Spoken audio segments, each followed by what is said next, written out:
as slanted, as biased. This version of the media. Did somebody else have their hand up? Yeah. To me, when she said like protecting us, I thought of like the government control of our media, Okay.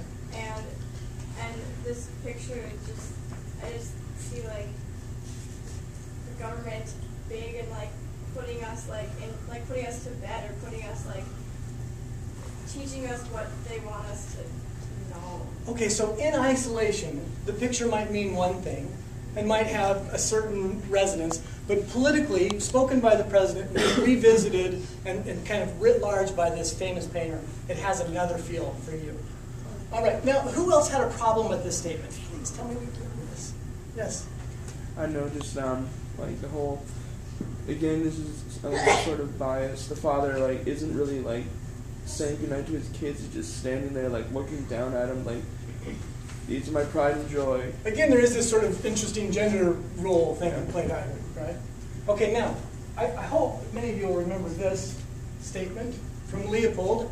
So Leopold makes a statement 8 years later in the Sand County Almanac. He said, "It must be a poor life that achieves freedom from want and fear." Complete reversal. Leopold's going back to Thoreau's sentiments, right? Thoreau is saying, what if we run out of wilderness and wild places? And I know this doesn't cover up the whole screen, but to me, just this simple little shack, it's not Yosemite, it's not Alaska. Nobody's out taking tremendous risks with their life. It's not bungee jumping. And yet, if you really understand what's going on in nature, that's all the risk you need to take, because it's not a physical risk, really. Just a couple more from Leopold. This is for the hunters in the group, but it also is in keeping with the quote. Will somebody, Evan, will you read that? Can you see it?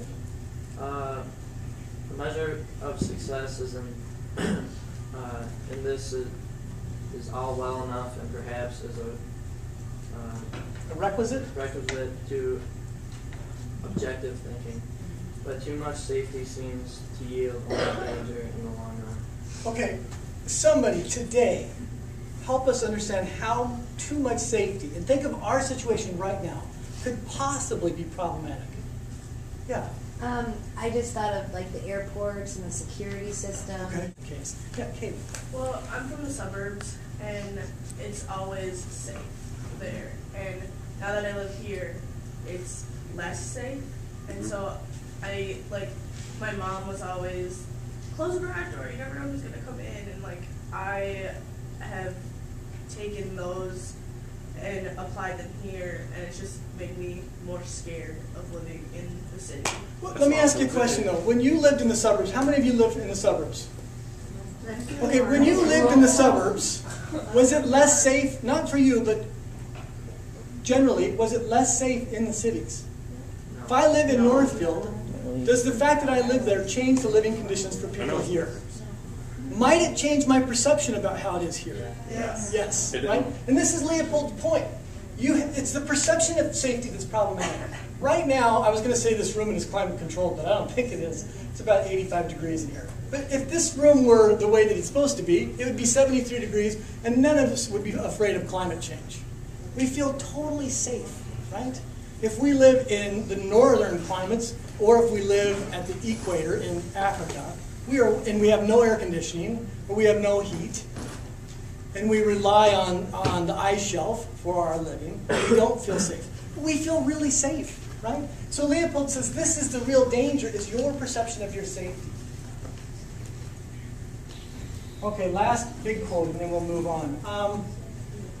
One other person, read this for us, please. Thanks. We all strive for safety, prosperity, comfort, long life, and dullness. The deer strives with his supple legs, the cowman with trap and poison, the statesman with pen.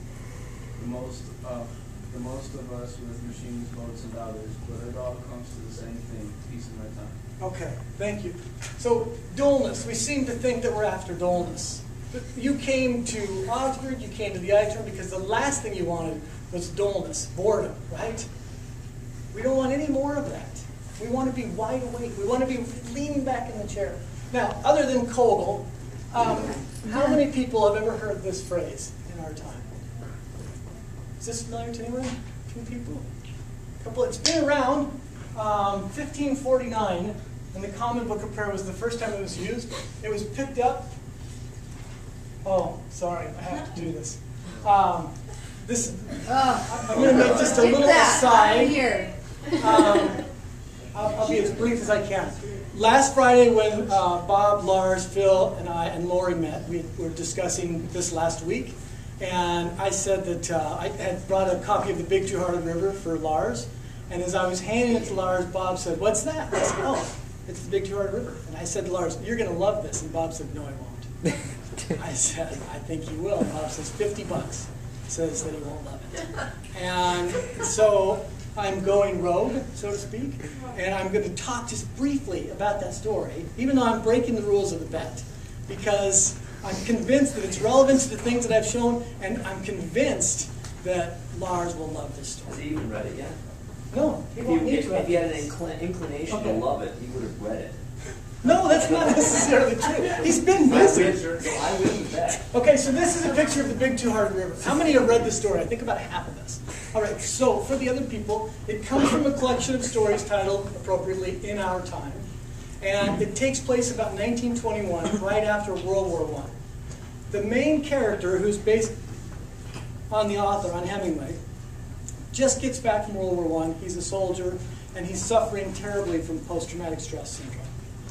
And he's barely keeping it together, right? Like we talked in class. Bob, and That's off. that's all right. It's worth it. It's worth it. So he's barely keeping it together. He's shell-shocked, right? So one of the things he does is he goes back to northern Michigan and back to this place where he used to fish. And sort of following Thoreau's suggestion, he needs to get back out to a wild place. But not to have a wild experience. He wants to go back there to camp and to just do the routine and to not think at all, right? And so the whole story moves very, very slowly. And it's all about this guy not trying to think deep thoughts, just trying to do simple things. The way he sets up his tent, the way he opens the cans and makes the dinner, he just is trying to keep it simple. Underneath that story is a metaphorical story about a writer. This is the story of a writer who knows at some point if he's going to write, he's going to have to write from his life. Which means he's going to have to take great risks, right? He's going to have to go back to World War I and go back to those experiences. But he's not quite there yet. And so he works through this, and Hemingway works through this through the story of fishing. And when he's fishing in the river, the real excitement on the literal level is getting the big fish, right? So what I'm going to do, I'm going to read one little part of this, and Bob is going to read the other, so I enlist him to help me. I'm going to read the first part, where he catches the first fish. And what you need to know, those who haven't read the story, what you need to know is at some point he's contemplating going after the big ideas, the big fish. And the big fish are where, for those who have read the story? The swamp. In the swamp, right? They're in the tangled place, the messy place. And so I'm going to read the first part, and Bob will read the second, and then I'll tie it back to this piece up here. Okay, so this is the first fish. How many have ever done any fishing? Okay, good. This is as good a description as you'll ever get of fishing. So he's camped, he did the hike and he camped, he goes into the river. And remember, he's trying to keep it simple. He doesn't want to think big thoughts. So he's fly fishing. It says, Nick swung the rod back over his shoulder and forward, and the line curving forward laid the grasshopper down on one of the deep channels in the weeds. A trout struck and Nick hooked him. Holding the rod far out toward the uprooted tree and sloshing backward in the current, Nick worked the trout, plunging the rod, bending alive, out of the danger of the weeds, into the open river. Holding the rod, pumping alive against the current, Nick brought the trout in. He rushed, but always came, the spring of the rod yielding to the rushes, sometimes jerking underwater, but always bringing him in. Nick eased downstream with the rushes, the rod above his head. He led the trout over the net and then lifted. The trout hung heavy in the net, mottled trout back and silver sides in the meshes. Nick unhooked him, heavy sides, good to hold. Big undershot John slipped him heavy and big sliding into the long sack that hung from the shoulders in the water. So he catches this one and he gets frightened because it's so terrifyingly exciting that he's got this fish. And he's thinking, that was good, that was good, that was maybe a little too exciting though. And then here at the end where it says ahead, Bob will read this next section.